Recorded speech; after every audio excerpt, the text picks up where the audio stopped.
I was invited back in May to give a keynote address at the American College of Clinical Pharmacy conference in Dallas, Texas.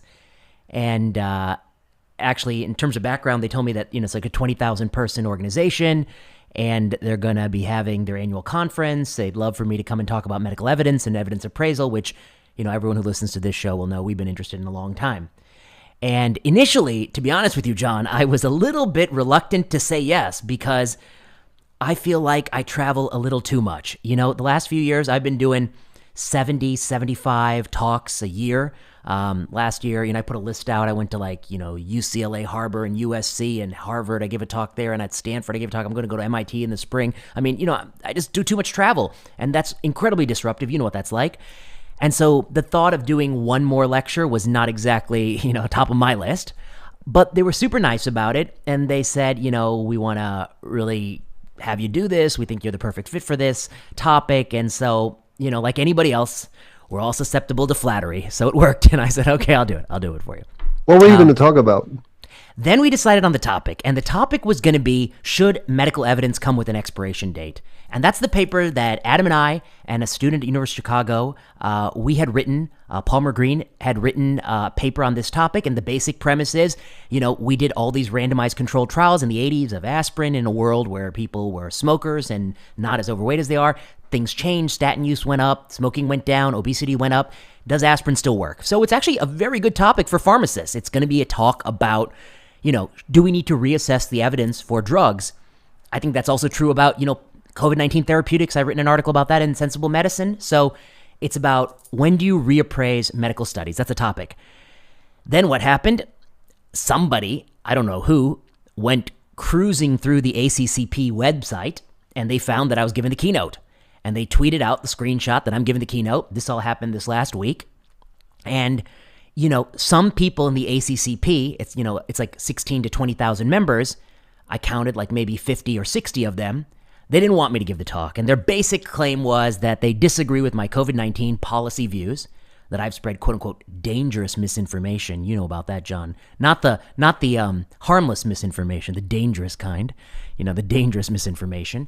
And as a result, I shouldn't be able to give this speech on this other topic. And then we can talk a little bit. To be honest, in my opinion, we've seen a lot of pylons on Twitter in the last few years. It actually wasn't that big. I think most people I know didn't even see it. Usually when I know it's big is when I start to get text messages that people are like, oh, they're talking about you on Twitter. I didn't get any text messages. Nobody I knew really saw it. But a few people in the organization, then a few people, this is the other important thing, a few people who are anonymous. I'd say about a third of the accounts that want me canceled, are anonymous. And then another third are people we all know, the same 20 people who don't like us. Well, at least me and John. Everyone likes Adam, but who don't like me and John. It's the same 20 accounts. It's the same 20 people who didn't like me in 2017 because I said, dunking on alternative medicine is like dunking on a 7-foot hoop.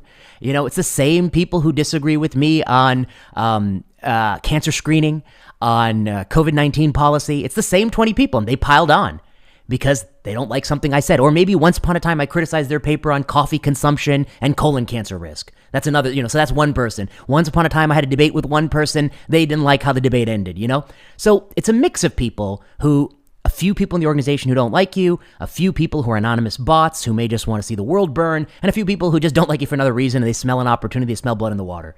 And then what happened was, a day later, I got an email saying, because of the complaints, we're canceling the talk. So talk canceled.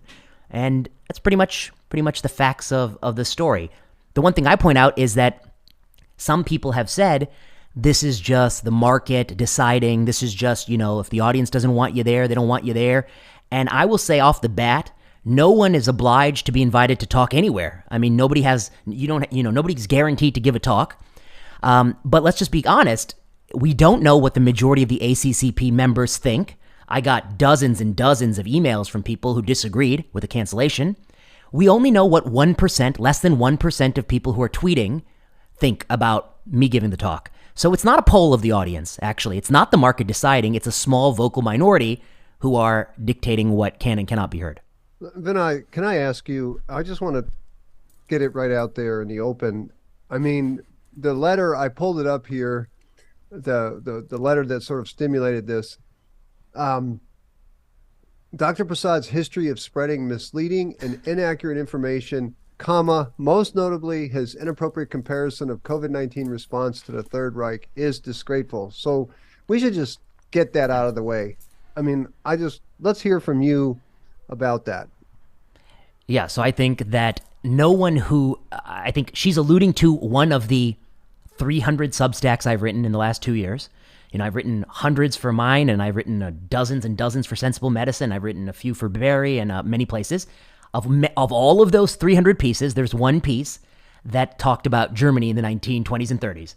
And let me, I don't even need to tell you what I think. That's not what I said in the piece at all. I do not compare COVID restrictions to Nazi Germany.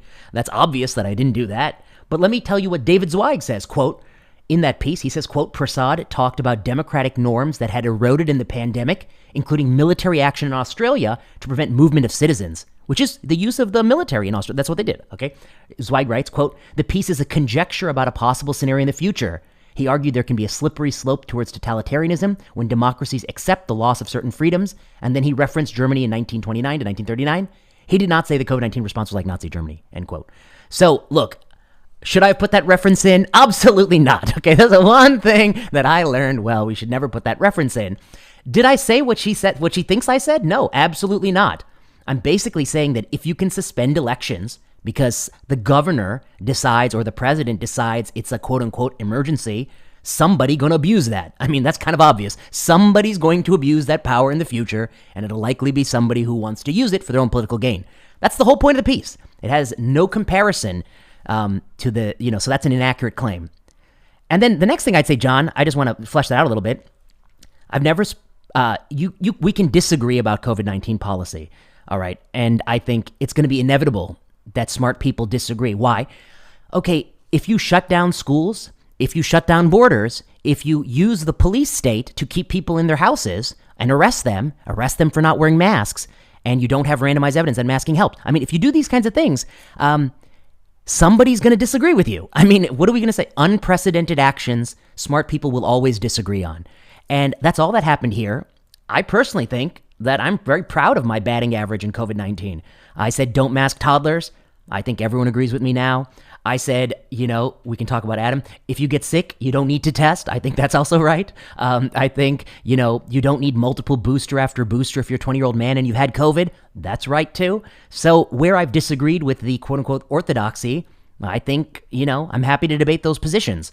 But the only misinformation being spread is what that letter states and not me. I'm not spreading the misinformation. She's spreading the misinformation about what she thinks I said, which I never said that. And to be honest, I think many of the people, they don't know even what I said and the track record. They don't actually, her letter doesn't really have a point-by-point list of the quote-unquote misinformation I spread. She doesn't name anything. It's all a game of rumor. That's one point. The second point is, I think we have to be honest, is that it is being fueled by people who don't like you for another reason. If you go back and read the history around Salem witch trials, we'll agree there are no such thing as witches. And if you ask, who are the people who made allegations of witches? It was often in the scenario where that person had had a past slight. They didn't like the way she looked at her husband, or they didn't like the fact that he cheated her out of, the bread money one day. And people use this mob activity as an opportunity to extract revenge for things absolutely unrelated. And that's also dangerous. I mean, to live in a world where somebody's going to come at you for something that, many of the people don't want me to speak. They're not going to go to ACCP. They don't care. They're not going to be there. And, they're just happy to see me lose a speaking opportunity. That's what they want. That's the only goal.